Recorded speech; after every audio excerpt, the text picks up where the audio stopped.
Okay, so it looks like Amanda started the recording, so I know we're getting close to 4:05, so I think we'll probably have some folks joining us as the class gets going, but I think we can probably get started to make sure that we have time if people have questions. So thank you all for joining. I'm Chris Rubish. I'm one of your stewards here at Essentia Duluth, and happy to have you all so we can talk a little bit about financial planning, hopefully not having to work till we're 90, and some stuff about our contract that we can understand better for the future. So I'll turn it over to our teachers for the evening who are gonna get us started. Awesome. I'm just getting the slideshow pulled up here. So my name is Keagan, and Dan's going to be coming in to do the second half of the presentation. And that's kind of how we'll do this. We'll kind of do a tag team approach. I'll start it off, and then he'll come in and kind of wrap it up, and then we'll have a question and answer section at the end. So just a little bit about our group, and we'll talk a little bit more about the financial wellness program, which actually is offered by MNA as a member benefit. But Dan is the Dorval part of Dorval and Chorne, and he's been helping nurses, since the beginning of his career. So for about 20 years, we've been working, primarily with nurses. We know lots and lots about, a lot of them are in the Twin Cities, but we've helped nurses all over the state and all over the country as well. So this presentation today, we want to kind of, it's aimed at, people who are maybe younger or have a longer time horizon until retirement. We'll cover a bunch of different things. So, different puzzle pieces, as we'll refer to them, whether that's retirement plans. We'll talk about Social Security. We'll talk about, how much to have in checking and savings. But really, all of this will be more of a general source of information. And then we'll talk about, you're always welcome to come in and meet with us one-on-one to get more of a personal meeting where we can actually talk about what is best for your situation. So like I said, there'll be a question and answer section at the end. So save your questions and we'll be sure to touch on them. So and like Chris said, this will be recorded hopefully, and share it with people who maybe aren't able to make it today. So we'll get started off here. And we start all of our presentations with this little snippet from Alice in Wonderland. And it's just about the Cheshire Cat who is in the fork in the road, and they're asked, well, which road do I take? And he says, well, where do you want to go? And Alice said, well, I don't know. And then the cat says, well, then it doesn't really matter. And we think that this is really important for the whole financial planning world, because it really shows that it's so easy to go through life without really having intention, or maybe not wanting to really take control of your finances. But we want to make it as easy and even as fun as possible to take control of that, so that you actually have direction. And that's what financial planning is all about. So it's a great start that you're at the seminar and that you actually care enough to learn and want to know more about your benefits. So a lot of people think financial planning is just one, big long equation, and then a miracle occurs. And then, like Chris said, you're 90 and you retire. But we want to make sure that you get ahead of the game and that you actually have a plan in place that you feel good about. And we'll talk a lot about financial planning based off of quality of life. So quality of life, a lot of times that's, now and both in the future. So while you're young and you want to do things, but then also being able to retire. So we like to cover things, this miracle step. A lot of people think that financial planning is just numbers and jargon and, selling products and services. That's what the financial planning world has really been conditioned to be. Whereas we really focus on quality of life, like I said, and that's based off of you and your goals, action items, creating good habits, and a lot of it is just common sense. So not really trying to get into the, all of the stuff that you don't need to worry about right now, but what can you actually take control of right now? So a little bit about what we'll cover in this presentation. So, do these ever cross your mind? Well, what is the financial wellness program? We hope to explain that a little bit today. What do I do with my 401k? What is the 401k? How do investments work? Dan will talk about that a little bit. How much should I have in my emergency reserves? If I'm ever out of work for a period of time, nurses are sometimes concerned about strikes. How do I prioritize paying down debt, student loans, credit cards? Those are big things. We'll touch on that. And then overall, just how do I, reduce anxiety and have more quality of life when it comes to finances? So we love puzzles in financial planning. So, every single person we help is different. And we just kind of collect puzzle pieces if we meet with you and try to learn as much about you so that we can give advice. It's not as just simple as saying, should I, max out my 401k? Well, that's not just, give that generic advice to everyone. Everybody is different. So we'll start kind of getting into the benefits here. So this, like I said, we do help a lot of Twin Cities nurses, and maybe you've worked there in the past, maybe you're familiar with the MNA Twin Cities pension. Maybe you're wondering, do I have a pension here with my current employer? We don't want to get super in detail here, but if you are an older nurse, we want you to be aware that you may have a potential benefit from an older pension that was retired a while ago. So it's possible that you may be eligible for some pension benefit if you chose that option. Otherwise, so I guess I'll explain first the difference between a defined contribution plan and a defined benefit plan. A pension is a defined benefit plan because it is your employer setting aside money that you will get eventually in the future as a defined benefit. So usually it's a monthly amount. Whereas a defined contribution plan, you or your employer is putting away a defined amount as a contribution, usually per paycheck or maybe it's annually. And then you are invested in that, and it's like I said, the employee is responsible for the investments themselves. So what do you have specifically? You have a defined contribution plan. That's the new plan. To be eligible, you must have over 1,000 hours of service during the year. So typically a nurse working, at least over 0.5 is meeting that. And then it may also be called a money purchase pension plan. That's another way of referring to this defined contribution plan, because based off of the benefit book that we looked at from the MNA specific agreement, they're putting away 5% per year into your retirement plan. So that is a flat amount that's being set aside. There is not a match on the 401k right now. Maybe that will happen in the future, but this is just an annual contribution from Essentia. So what's the value of this plan? And this is kind of where we like to show the value of saving over time. If you just want to think about that 5% contribution, say you're making, about 70 grand, that's about $3,500 per year. If you started getting this benefit at 25 and then your investments made about 8% per year, again, these are all just estimates, but you'd have about $900,000 at the age 65, not counting any increases in wages. This is just a pretty flat calculation. So it may look like whatever, it's 5%, but over time, it is a great benefit that your employer is offering. So very attractive. So kind of just moving in, we'll briefly touch on Social Security just a little bit. Just you do hear rumors about, we won't get Social Security, the program's going bankrupt. We do believe that Social Security will exist in the future. So it is a very popular benefit. If you have grandparents or parents maybe that are receiving this benefit, basically every paycheck that you get as an employee, you're having taxes withheld for Medicare and Social Security, and that's going right out the door to pay the benefits of people who are actually receiving the program. So as long as that system is in place, it will continue to exist. So no one's really looking at taking away Social Security.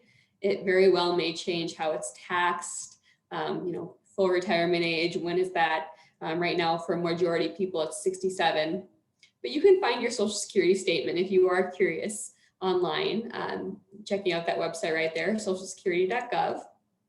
And you can just take a peek at what your benefit is right now. Just be aware that the benefit that you see is based off your highest 35 years of earnings. So right now, if you only have a handful of years of earnings, it's not really going to mean much right now, but it will continue to change over time.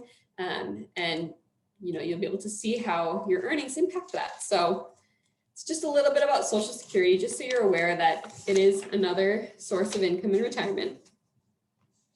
And now we'll kind of shift into the emergency savings. And, we really believe that savings is security, and security is quality of life. So again, this is quality of life is different to every person we help.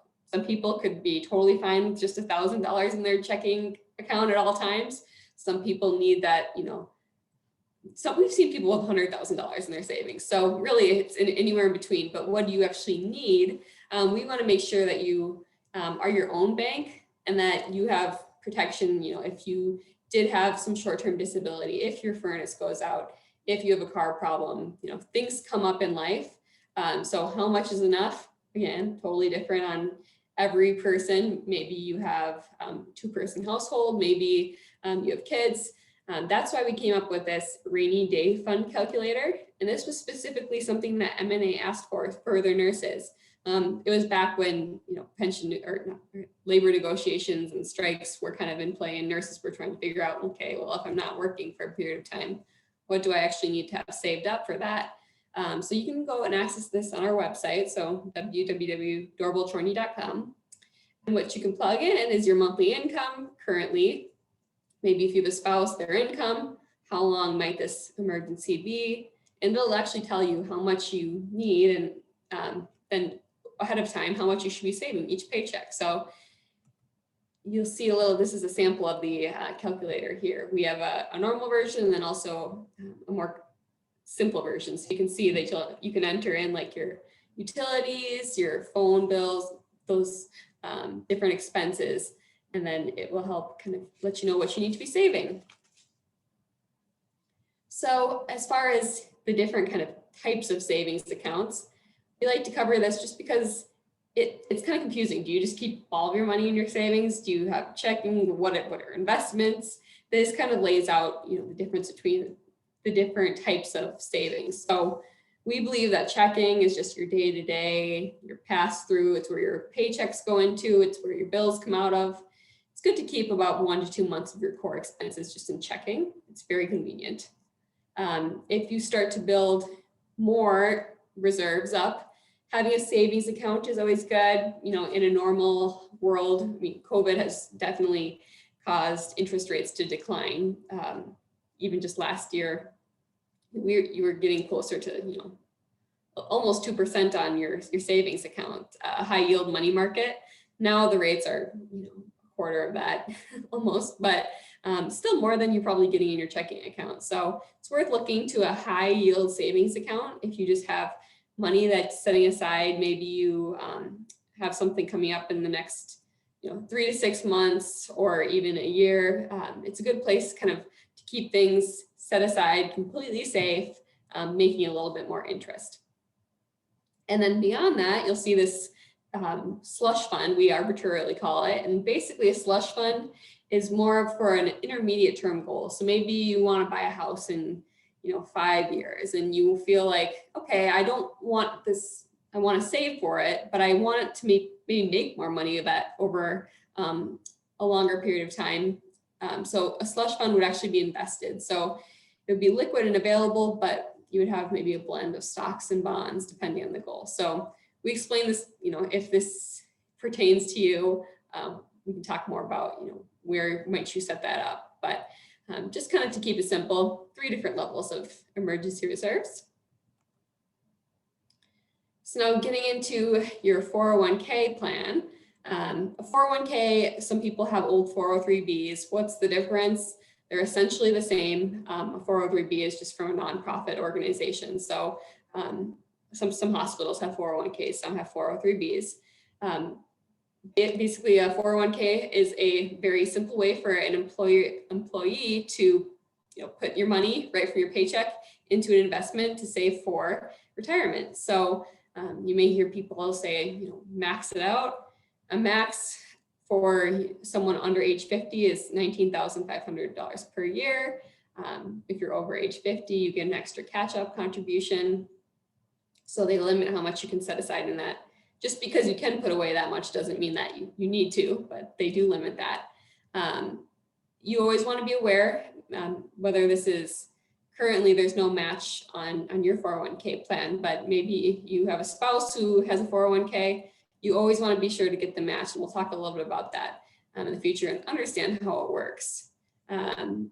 Basically, the simple rules of 401k and 403b, it is a retirement account. So typically you would have penalties if you try to withdraw it prior to age 59 and a half. There are some exceptions where you could take it out sooner, but we'll talk about the difference between pre-tax and Roth. So you do have a Roth component of your 401k available to you. So it's very, very confusing because there is a Roth 401k, so that component of your 401k, but then you could also have a Roth IRA completely unrelated to your employer plan. This is actually talking about being able to contribute after-tax dollars into your 401k. So what's the difference? Which is better? Again, there is no right or wrong way to do this, but just understand the difference. The pre-tax, if you're just saving in the traditional portion of your 401k, you were deferring dollars right now that you're earning, you're putting that into the 401k, you're not being taxed on any of that earnings right now. When you pull it out though, you will pay tax on those dollars. So when you're in retirement. On the other hand, the Roth 401k component, you're actually paying tax on those dollars today. When you pull it out in retirement, that growth will be tax-free. So they're fundamentally different. What's right, what's wrong, that's where, as a general rule, if your current tax bracket right now is more than what your expected tax bracket will be in retirement, you want to defer until retirement because would you rather pay lower taxes? However, again, no one can predict the future. Will taxes be higher when you retire? Will they be lower? So that's why there's not a right or wrong. We usually recommend doing a mix of the two sometimes. But just in general, if you think about your current earnings, hopefully right now you're at a lower income than you might be in the future as well. So over time, as you have more experience, income tends to go up. So we can help you decide what might be best. But again, every person's situation differs. And then, well, how much do I contribute? So if you ever have a match, you always put in enough to get that 401k match if it's available. You'll see that in the very bottom of the pyramid. So that's number one. You want to get every free dollar from your employer. The next step of this hierarchy of cash flow is focusing on paying off high interest debt. So credit cards, you can see credit cards up to 20% interest. We want to tackle those. Sometimes student loans have relatively high interest rates on those. Once you pay off those, we want you to really focus on accumulating emergency reserves so that you don't have to go into credit card debt anymore. You are your own bank, and you have that set aside for whatever goals you have more in the short term. And then we start getting into more long-term goals. So such as the Roth IRA, we're talking setting that up maybe as an individual account, or the Slush Fund that we talked about earlier as an extension of your emergency reserve. So those are more higher levels. Once you take care of those first, we'll start getting into, maybe we should set up other investments for retirement or increase your 401k contribution. So we can help you decide how much should you contribute. But this kind of gives some guidelines of, well, I should really be focusing on paying off my credit card debt before I save, in a Roth IRA. And then we always like to include this little slide on student loans, just because, some student loans, like I said, have high interest. Sometimes balances are overwhelming. One option that the state of Minnesota has made available is the self-refinance program. We know it's legitimate since it's through the state of Minnesota. There are other refinance offers that you can find. You just want to make sure you vet them and make sure they're not scams. But basically what this program does is you plug in all of your student loans, private or federal. You just need to make sure they're eligible. And you could refinance them onto potentially lower rates. So rates have declined quite a bit. Just like I said, because of the whole COVID world, interest rates just in general have gone down. It does help with student loans. So it's definitely something to look into to make your payments potentially more affordable, and consolidating and just making things simpler. I know right now your loans may be deferred as far as interest goes, but we can help kind of walk you through that and see if you have other options that may help out. So I'm going to transition over to Dan, and he's going to talk a little bit more about those other puzzle pieces and investments. So, yep.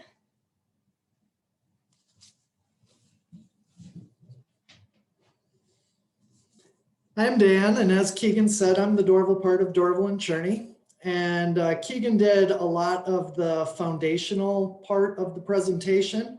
I'm going to do the second half. It's going to be focused a lot on more of the investment side of things. So when we think about those puzzles that we like to put together, the investments are simply a puzzle piece that fits in along with everything else from a financial planning perspective. It's really important to understand that every one of you is different.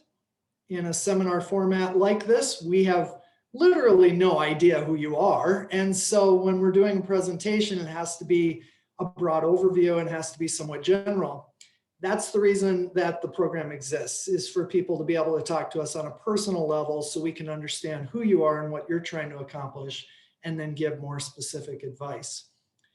So as far as investments 101, stocks and bonds, Keagan talked about trying to avoid jargon.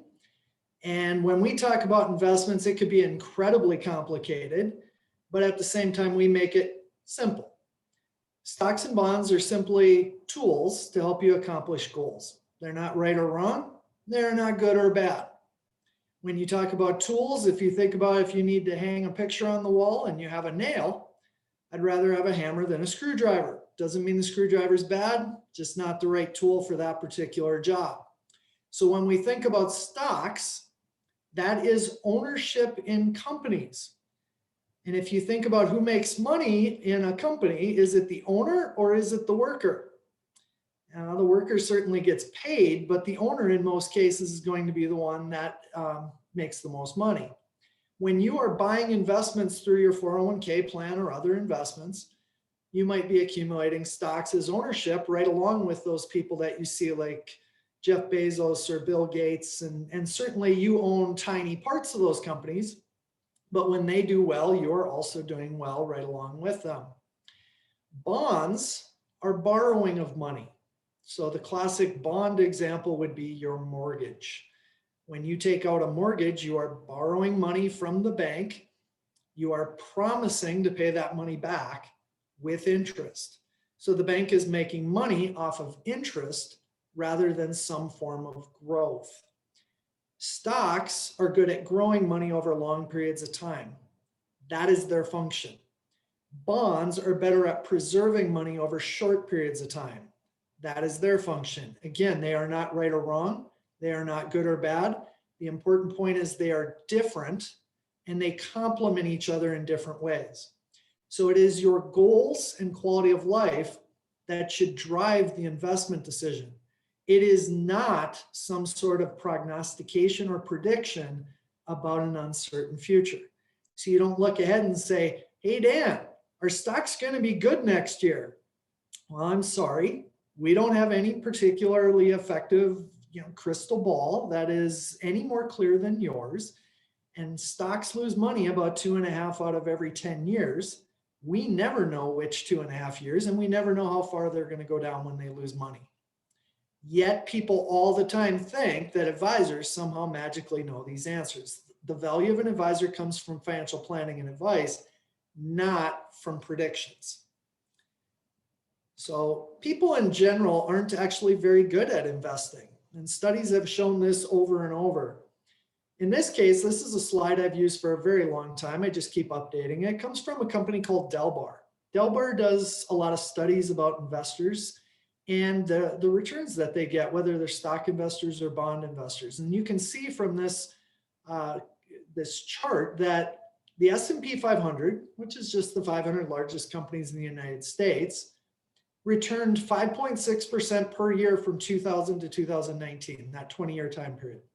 It's not a particularly good 20-year time period, by the way, because there were 2 devastating declines during those 20 years. But still, 5.6% sounds good to most people. Unfortunately, the average stock fund investor, so somebody who actually bought these types of stocks, only made on average about 3.9%, so significantly less than just the overall market average. When we look at bonds, it's even worse. Bonds produced a 4.6% average annual return during that 20-year period of time, which is an outstanding return for bonds. And we don't expect that return going forward because interest rates are much lower now. but the average bond fund investor only made 0.2%. That's even less than inflation. So when we account for inflation, the average bond fund investor actually lost purchasing power over that 20-year period of time. Now, you could think of lots of reasons why people may not be very good investors and why these returns consistently, every single time I pull these 20-year returns, the average investor did much, much worse than the overall market. And I would argue that the primary reason why is because we as human beings are crazy. When we look at investments, most of our decision-making comes purely from emotions. You may have heard of the whole Robin Hood phenomenon with GameStop and AMC and some of those things that made the news recently. That is pretty much purely emotion. That turns investing into gambling. And it is the reason why most people end up not performing very well in the markets. So what we want to do from a financial planning perspective is shift most of those decision-making processes from more of an emotional aspect to an illogical aspect that is aligned with your most important priorities and goals. So if we look at this chart, it's kind of busy, kind of hard to tell on this format, you know, what's going on here, but this is a chart of the S&P 500 going back to October of 2007. And the first thing you're going to see is in that, on my lower left-hand corner, you're going to see that during the Great Recession of 2008 and into 2009, the S&P 500 lost 57% of its value. So if you were getting close to retirement and you had, you know, $500,000, you lost, if you were 100% in the S&P 500, you lost more than half of your value over an 18-month period of time from 2007 through 2009. Now, that was the most severe market decline that we've had since the Great Depression. We had another decline like that called the tech bust from 2000 to 2002, where the S&P 500 also lost more than 50% of its value. And that one actually took 3 years to get there. So serious declines in the stock market are not that unusual. They are absolutely going to happen in the future. And no, we do not know when, and we don't know how far they're going to go down or how long it's going to last. But what you'll see from the chart is, of course, the stock market came back. And you see a pretty steady increase from the bottom of 2009 going through 2019. There were some dips along the way, but nothing too significant. Most people are pretty happy over the last 10 years. And then COVID hit. February 20th of last year, we reached a peak. From February 20th to March 23rd, the S&P 500 lost 34% of its value in a month. So if you were aware of looking at your statements at that point in time, or maybe you look online and look at your retirement plan every day, you would have seen potentially devastating declines from the stock market. Now, if you think about what was actually happening, we artificially shut down our economy. COVID was just getting started on March 23rd. I mean, we didn't even have the real significant shutdowns yet in Minnesota. Certainly hadn't seen a whole lot of illness or deaths yet. And all of that was on the horizon. Unemployment skyrocketed to the worst level since the Great Depression. Everything looked awful. So if you had asked me, what do you think the stock market's going to do from there? I would have probably said not very well. And yet, if you look at the chart, from March 23rd until actually now, stock market went straight up. And a lot of people look at that and go, well, hold on a second, isn't the economy horrible? Why would it go straight up from there? Our argument would be the government injected roughly $3 trillion into the economy in short order back in March and April. And that happened to go right into the stock market. And it went into the big names in the stock market: Apple, Amazon, Facebook, Netflix, all the companies that you hear about every day. The companies that were benefiting the most, frankly, from a shutdown, from COVID. You sit down and watch Netflix. So those companies did particularly well. I would never have predicted that sort of an increase. And we want you to not focus on predictions when you're making your most important decisions.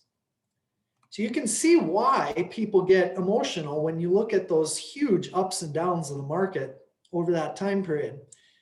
And we see some very particular investor behaviors that are common to almost everybody that comes into our office. I'm going to cover 3 of them. There's actually a whole bunch. There's a gentleman named Daniel Kahneman who won a Nobel Prize for studying investor behavior as it relates to investing and financial decisions in general. And some of these are covered in his research. Herding is exactly what it sounds like. Human beings evolved to form into groups.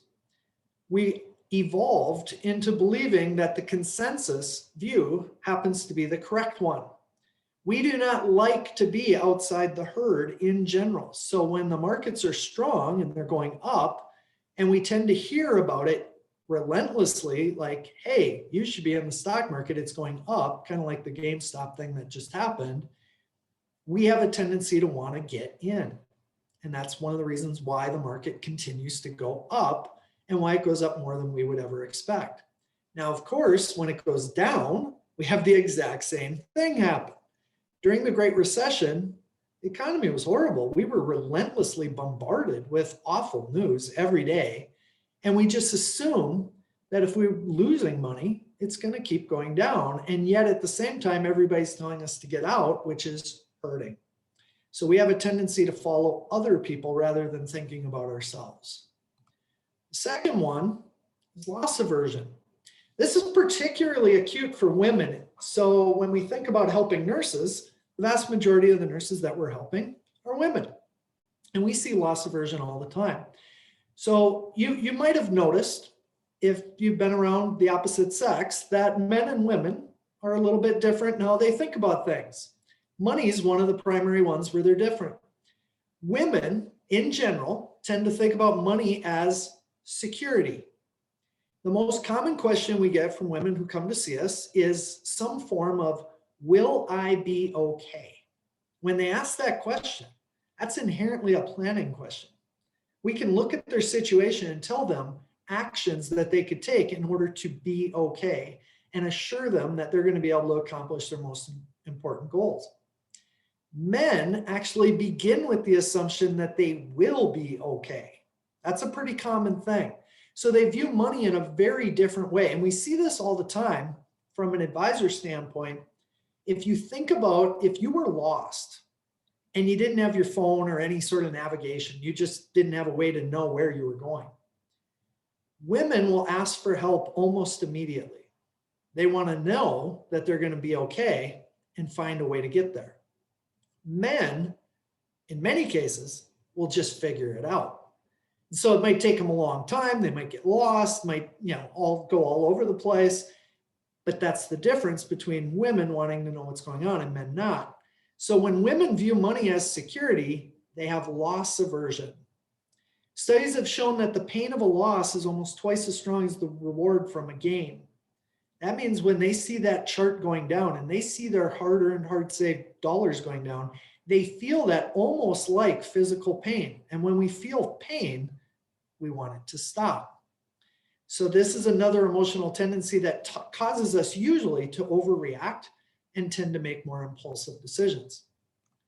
Now, men have a more common behavior called recency bias. Recency bias is our human need to want to understand uncertainty.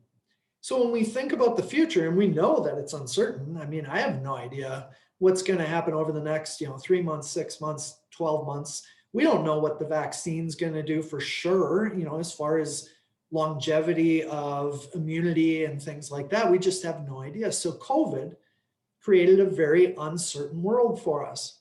But yet human beings really don't like uncertainty. So they come to people like me and they say, hey, Dan, what's going to happen?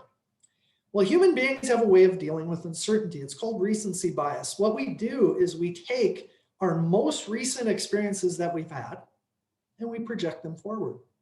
So if you went into a restaurant and you had a particularly bad meal, you would have a tendency to look at that restaurant and say, I don't think that was, some weird meal, just some aberration. I think that's a bad restaurant. And you might not think that. You would talk to your friends and say, it's probably not very good. And if you went there again, you would assume it probably wasn't going to be very good. And you might be pleasantly surprised that it's better. So we take our most recent experiences, good or bad, and we project them into the future. We will actually hear when people are losing money, they'll say, you know, Dan, if I keep losing money at this rate, I'm going to be completely out of money in, X period of time. Well, that's not a rational or a logical way of looking at it. It's an emotional way of looking at it, because we know that your investments are not going to go to zero, but yet we feel like they might. So this is recency bias. It causes us to believe rising markets will keep rising, declining markets will keep going down, and we make decisions based on those assumptions rather than focusing on our goals. So if we don't want you to focus on investments, what do we want you to focus on? Well, we want you to focus on your goals, and there are phases of investing tied to those goals. In this case, whether you're thinking about retirement, whether you're thinking about education for your kids, we loosely term this as an accumulation phase, a transition phase, and an income phase. So this particular slide is going to look more at retirement. We don't know all of your ages. So some of you might be closer to retirement. Some of you might be just starting out your nursing career. The accumulation phase is when we are focused entirely on growth. We really don't care about short-term losses because we have time before we're going to ultimately need that money for whatever we're trying to accomplish. In this case, what is the tool when we have time? It's stocks. Stocks are good at growing money over long periods of time. So if you have a 30-year career ahead of you, we would tell you typically to be 100% stock allocation in your retirement plan, or at least close to 100% stock allocation, because we're not focused on those short-term declines. We're focused on long-term gains. That's what stocks are good for. In this case, you want to focus on accumulating shares rather than focusing on your value going up and down every day. Shares are the amount of stuff that you have. So if you think about having 10 shares rather than 5, you have twice as much stuff. Now the value of that stuff might go up and down depending on the markets every day, but you want to focus on accumulating more of those investments. Now what the goal of these investments is ultimately for, in this case, is retirement. When you retire, you're going to shift your perspective, and instead of putting money in, you're going to be thinking about taking money out. That is the income phase of investing. At that point, you now have to think about those short-term declines as being potentially catastrophic to your ability to maintain quality of life when you're no longer working. That means we need some bonds in our portfolio in order to provide short-term preservation. Remember, bonds are good at preserving money over short periods of time, to buy time for your stocks to do their job. So we need a mix typically for stocks and bonds during the income phase. Now, how do we go from the accumulation phase, which is 100% stock maybe, down to the income phase, which, for example, might be a 50-50 portfolio between stocks and bonds? We call that the transition phase. In the transition phase, we slowly and methodically, following a plan, shift our investments more conservative as we begin to approach our goal. So in this case, it's not scientific. It is more of an arbitrary time period, roughly 10 to 15 years before the time when you're going to start to need that money. We want you to start shifting more conservative and protect some of what you work so hard to accumulate so that it can provide for your quality of life during retirement. This is a process that a lot of nurses look at and go, well, hold on a second, Dan, this sounds hard. You're telling me I have to look at my investments and I have to make shifts and changes and modify things as I get closer to retirement? Well, this leads into how we select investments. There is an easy way to do your 401k plan, and there is a hard way. The easy way to do your 401k, and by the way, I will tell you that most of the time if we're meeting with nurses and we say there's an easy way and a hard way to do your investments, they're going to say, can I do the easy way? That is most of the answers that we get. The easy way to do your investments is some form of a target retirement fund. Now, different health systems have different forms.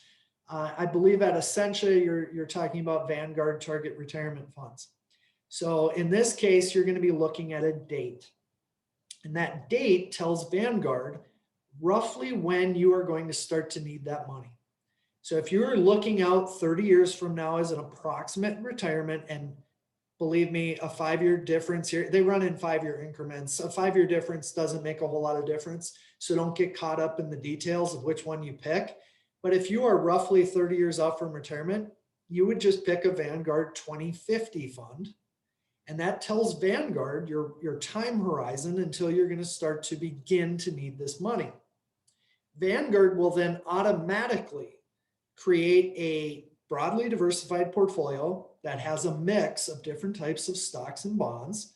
Now, of course, 30-year time horizon means it's going to be almost entirely stocks, typically about a 90-10 portfolio. There will be 10% bonds mixed into it.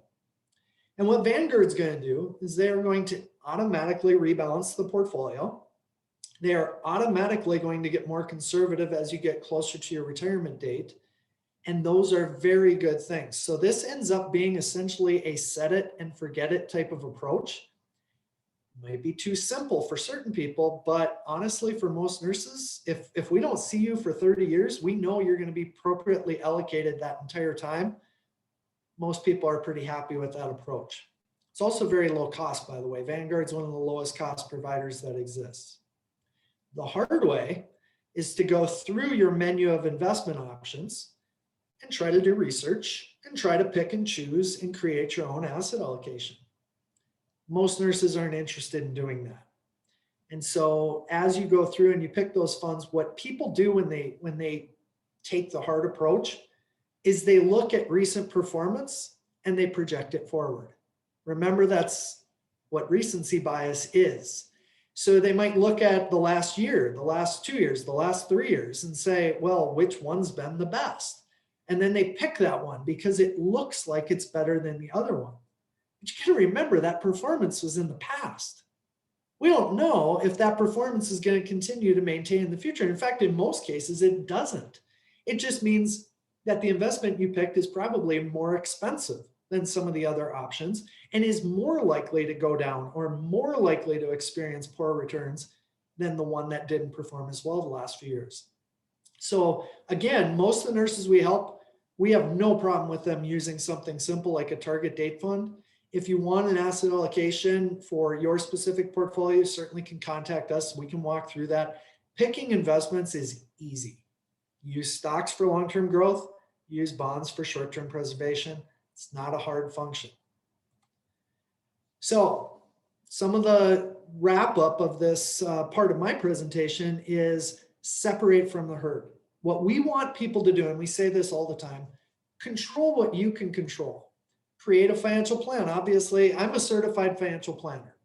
And when we talk about thinking about investment and financial decisions, we're always putting it in the context of a financial plan because that is customized to you.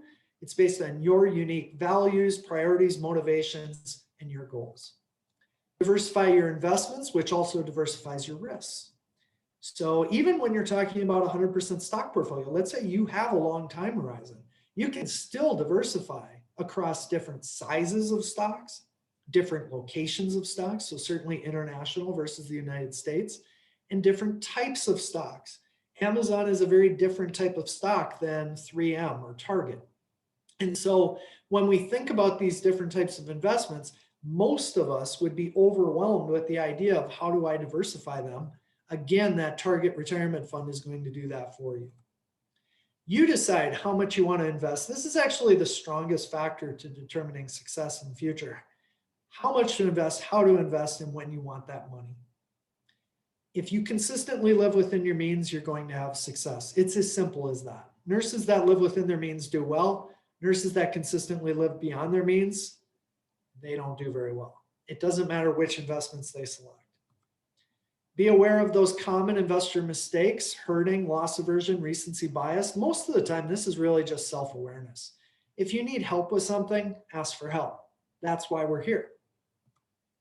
And do not allow the media to dictate your investment decisions. The media is all about engaging your emotions rather than having you focus on logic and yourself. So if they can keep you in a state of emotional panic, that brings you back to them to consume more information. And so when you hear that the economy is bad, typically the media is going to make it look even worse than it is, despite the fact it might already be bad. So don't let the media dictate. Also, don't let your brother-in-law or your Uber driver or anyone else like that dictate your decisions. So part of the reason we're here, certainly we have the idea of educating people about different aspects of financial planning. That's certainly part of it. But as I already said, when we're thinking about a format like this, where I can't see your faces, I don't know who you are, we don't know details about you, we can't do that much personal education in this type of format. So a lot of what we're doing is trying to encourage you to take action. The easiest thing to do with financial planning is really to procrastinate. And the reason human beings procrastinate is they're just simply not sure what to do. And that's what the MNA Financial Wellness Program is all about. It is a very unique member benefit that MNA offers to all MNA nurses. And as Keagan said, yes, most of the people we help are in the Twin Cities, but certainly I've helped nurses from all over the country. I've helped thousands of nurses over the years. And our job is to be here to help you in whatever capacity we can. That is through an agreement with MNA, where I am going to stress the fact that we are compensated through MNA. So if you contact us, one of the questions you're going to ask is, how much do I need to pay you? And the answer is nothing. Now that doesn't mean it's free. It means that we are being paid through MNA to be available to help you. Now, despite the fact that I just said that clearly, the first question I'm going to get asked by some people is, how much do I need to pay you? And I'm still going to answer that it's free through MNA and your dues are paying for it. So accessing us is a good thing for you. It is also not a one-time free consultation. Lots of nurses will contact us and say, hey, I want my one-time free consultation. And we go, well, it's not a one-time free consultation. It's a financial planning benefit. So if your situation changes down the road, maybe your goals have changed, maybe you job change or a move, you certainly can come back and talk to us. We provide MNA nurses with access to independent planning. We don't work for Fidelity or Empower or Vanguard, Wells Fargo, any of those types of companies. We are completely independent advisors. So we don't have a vested interest in directing you towards any particular products or services. We operate as fiduciary advisors under that agreement. Fiduciary is a fancy word that says that we basically have to do what's in your best interest rather than our own. And that is by contract. It's stated right in the agreement we have with M&A. You have some assurances about that as well. It's not just me saying that we're going to do what's in your best interest. It's the agreement with M&A. Nurses, we have found, happen to talk to each other. So if somebody were to come into us and they had a bad experience, they would tell each other. They also would probably go back to M&A and go, why the heck are we paying these people to provide advice? I had a bad experience. That would be very bad for us. We don't actually cold call, advertise, mass market or anything. We help nurses. They come to us all day, every day. And because they talk to each other, if they've had a good experience, they tell everybody they know. And all those people end up coming to us saying, I heard you guys are great and you can help me with these things. That's what we do. And we do that through M&A. So we're here to answer your questions, regardless of what those questions are. I have people call, email, whatever, and they'll ask me a specific question, or more likely they'll end up wanting to schedule a meeting, which with most of the nurses from Duluth, you're probably talking about a Zoom meeting, which is a little bit harder than in person. But certainly we do those every day. We've gotten quite used to Zoom through, COVID. I will tell you though, we also had in-person meetings with our nurses because most of the nurses would prefer to come in and see us.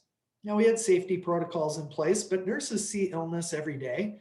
The last thing they were really concerned about was, meeting with me in a conference room where we have a HEPA filtration unit and we were separated, by some distance. So we will explain what you have. We will also provide that unbiased advice to help you achieve your goals.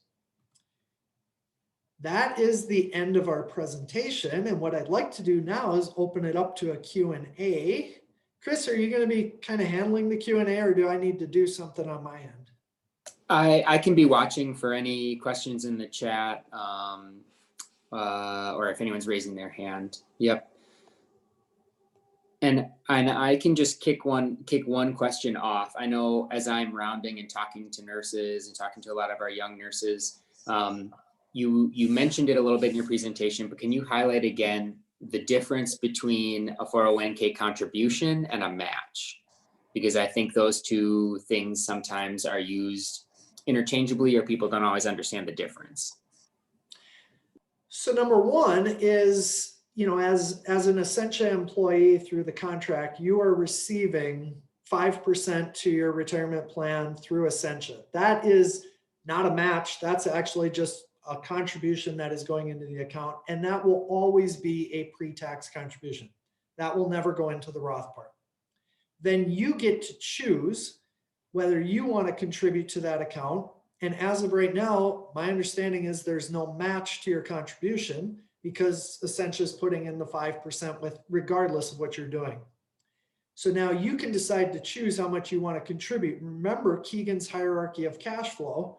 We want you to contribute only if you are working your way up that pyramid and getting to higher levels. Now that contribution can either be pre-tax or it could be a Roth. Depends on where you are in your career. It depends, how you're approaching things. Now your spouse, for example, might have a 401k with a match. And so if that spouse one of the most common matches is what's called the safe harbor match. And it's the match we actually have for our own company here. If we put in 5% of our own money, Dorval and Chorne matches 4%. So we would want all of our employees to put away 5 to get every free dollar from us that they can, so that now they get that 4% match. They're getting a total of 9% going into their retirement plan.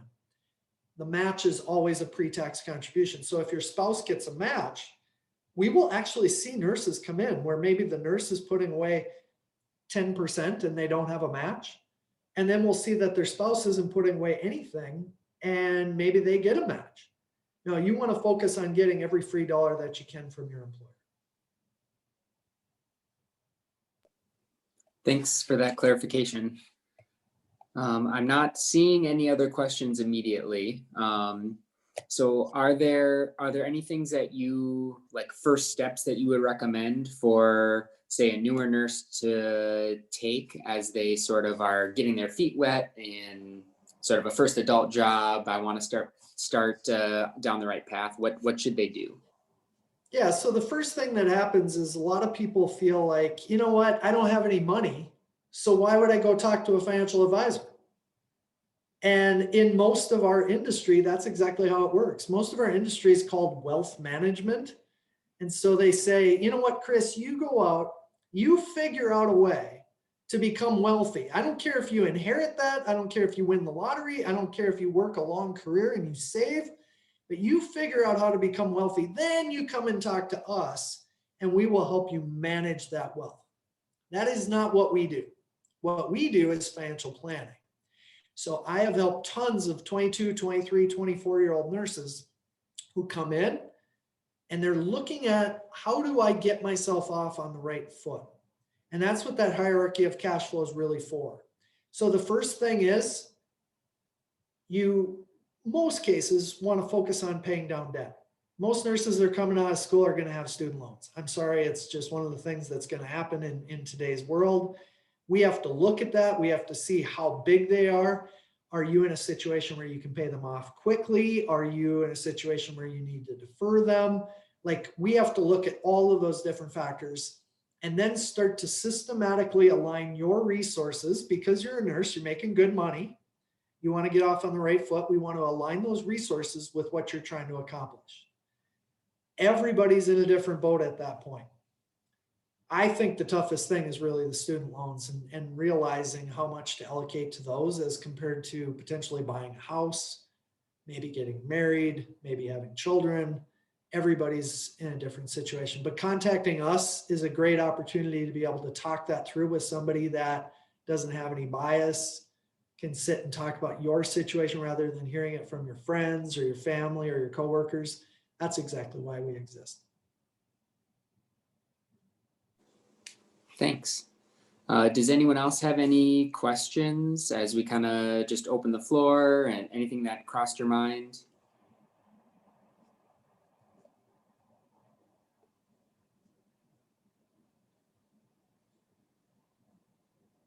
Okay.